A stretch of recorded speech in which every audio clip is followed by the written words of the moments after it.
Hello, everyone. It's Peachy, and welcome to the fourth annual African American History Month cast video series. I started this series to give a little Black history on lesser known historical figures. There's a lot of history out there, and I decided to use The Sims to showcase it. I hope you take a few minutes to check out some of the previous figures I have spotlighted. Also, I hope with each week during the month of February, you will learn something about someone you didn't know. But before we get started, I wanted to thank you for stopping by. If you are new here, welcome. If you are returning, welcome back. Ready for the cast portion? Let's get started.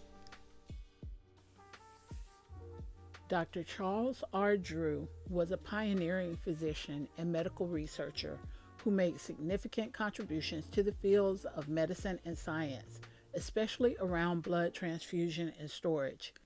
His work has saved countless lives and helped to lay the foundation for the modern blood banking industry. Living through a time of extreme racial prejudice, he protested against blood donor segregation and campaigned for better treatment of black doctors. Earning himself the nickname Father of the Blood Bank, his legacy is still felt to this day, with around 20% of donated red blood cells being given to people with blood cancer. Charles Richard Drew was born in Washington, D.C. in 1904, where he lived with his parents and four siblings. The family was extremely close, and all of the children were expected to see through their education and become high achievers. Drew was very interested in science and medicine from a young age and was also a keen athlete in school.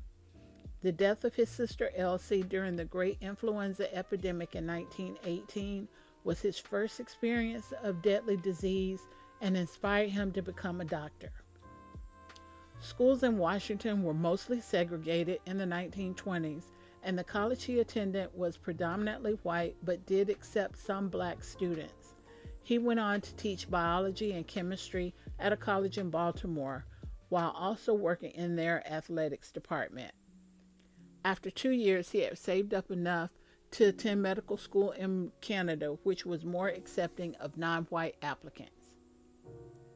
In one of his classes, he was shown a blood transfusion where the patient's blood was replaced by fresh blood which had been donated by another person. He understood that getting donated blood wasn't easy as it wouldn't keep for long, and this triggered a thought. Could this be preserved and used when the patient needed it?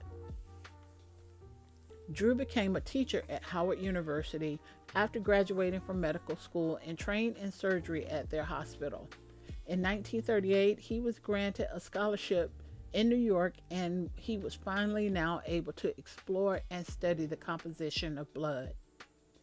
Blood is made up of red blood cells, white blood cells, platelets, and plasma, which all create whole blood. Drew discovered that plasma lasted longer than the whole blood. This meant that plasma could be separated and refrigerated and then reconnected with the other parts a week later in a transfusion. Plasma could also be donated to any blood type, and this discovery created the first blood bank, where blood from donors could now be stored for when it was needed.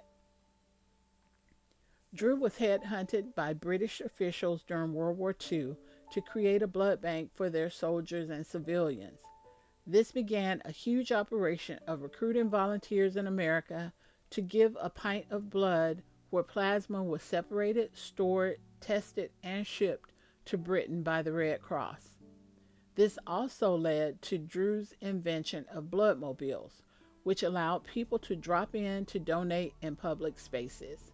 The donated plasma could become contaminated very quickly and become deadly to whoever received it, but with Drew's dedication and meticulous quality control, an amazing 5,500 vials of safe plasma was shipped to Britain.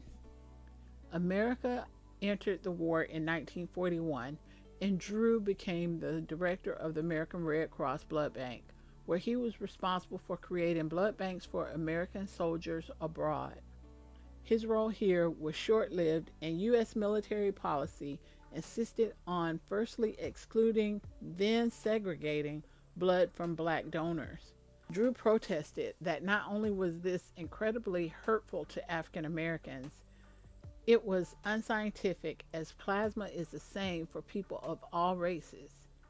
Ironically, he himself could not donate to his own creation. Angered by these attitudes, he resigned from his post in 1942, and this policy remained until 1950. Drew returned to Howard University as head of the science of surgery and chief of surgery.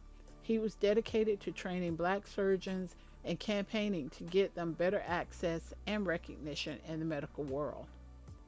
In 1950, Drew was involved in a car accident and he died from his injuries in hospital at age 45. There are various American schools and medical centers which now carry his name to reflect his love of teaching and learning and to pay tribute to his pioneering medical work. Blood banks and transfusions continue to be a life saving treatment for cancers, serious injuries, and various hematological disorders. Through his dedication and perseverance in the face of adversity, Drew has created a lasting legacy, and the lives saved by his discoveries are countless.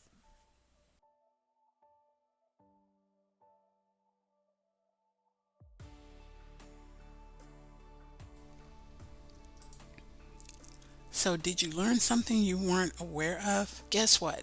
There's always more out there to learn. In the description box below are links where I pull this information.